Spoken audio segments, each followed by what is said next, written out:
Dr. Hasan Ali, mengapa hal ini berlaku?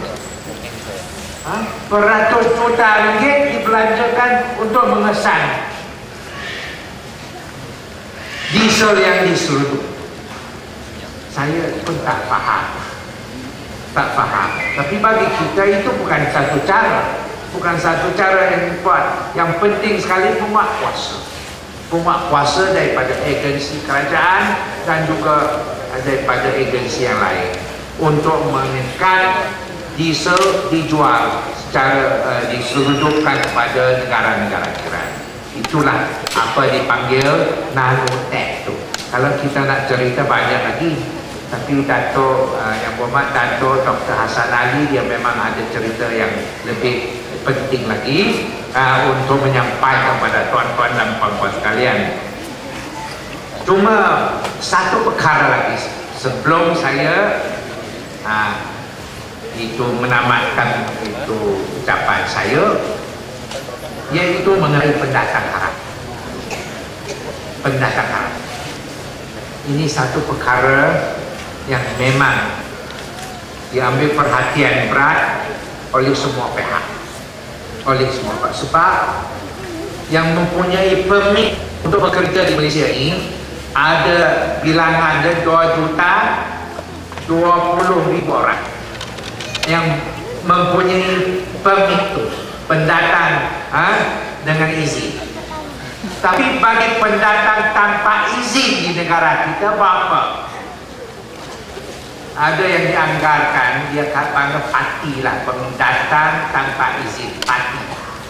Bilangan parti itu berapa sekarang? Ada yang dianggarkan 500.000, ada yang dianggarkan 2 juta, ada 3 juta, saya tak tahu.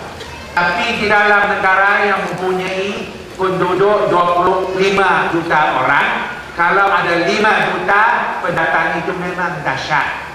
Karena di negara Jerman misalnya, dia ada hampir 80 juta orang, tapi dia punya pendatang 4 juta saja.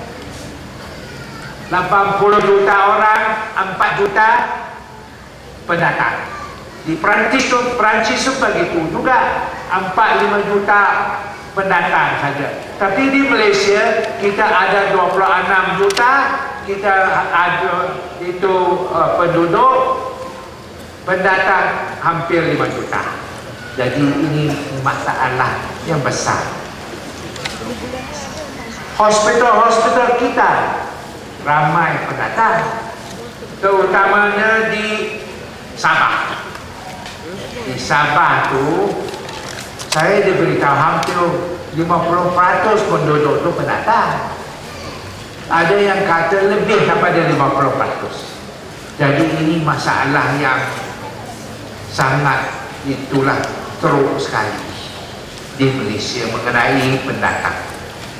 Sebab apa demikian, saya pun mengakui bahawa kita punya itu pantai itu panjang. Tiap-tiap malam di Malaysia yang nak masuk ke negara kita, yang kita kenal pasti ada 700 tempat yang dia boleh mendarat, lebih 700. Dan dengan bilangan anggota polis di Malaysia 80,000, memang tak cukup. Macam mana kita nak kawal lebih 700 tempat di mana pihak pendatang boleh mendarat. Dan itu yang tempat-tempat yang kita kenal. Yang tidak kenal pun banyak lagi. Yang banyak itu masalah di Malaysia.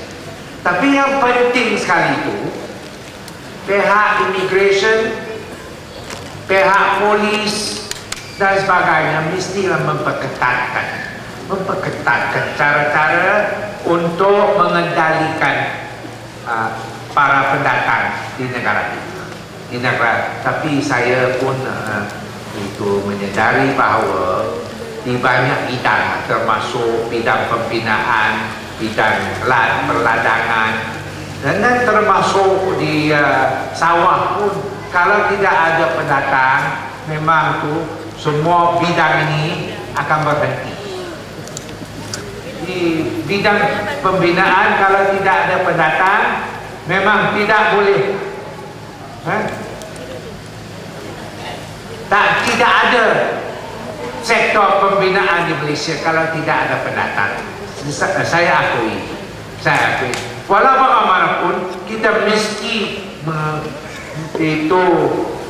menjamin semua orang yang masuk ke Malaysia ni mestilah ada permit, bukan parti pendatang tanpa izin.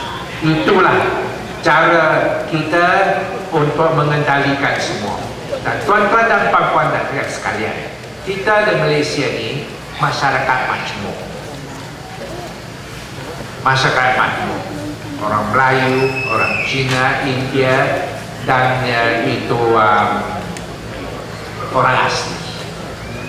Dan kita mesti akui di dalam masyarakat yang majmuk ini, kita mestilah cari cara-cara bagaimana kita mewujudkan satu menjamin kesinambungan tradisi, menjaga keselamatan dan ketenteraman awam semua pihak, supaya negara terus berupaya mengelak pergeseran dan pertembungan kaum, kebudayaan dan agama.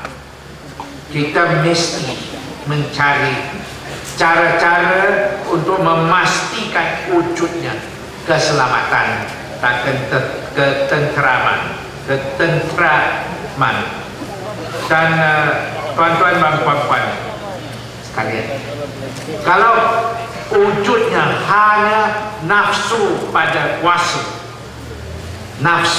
kuasa, kita sanggup menimbulkan huru-hara dan perkelahian antara kaum. Ini memang akan menjejaskan negara, ucak-kacir dan porak-poranda.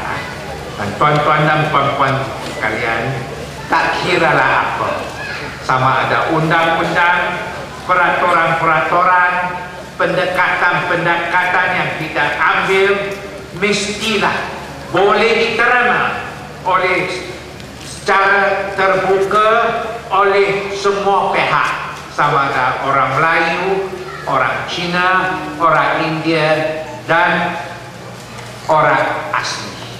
Itulah cara kita, dan diharapkan dengan yang amat berhormat Menteri Besar kita daripada Pakatan, kita dapat wujudkan undang-undang, peraturan dan pendekatan yang boleh diterima oleh semua pihak.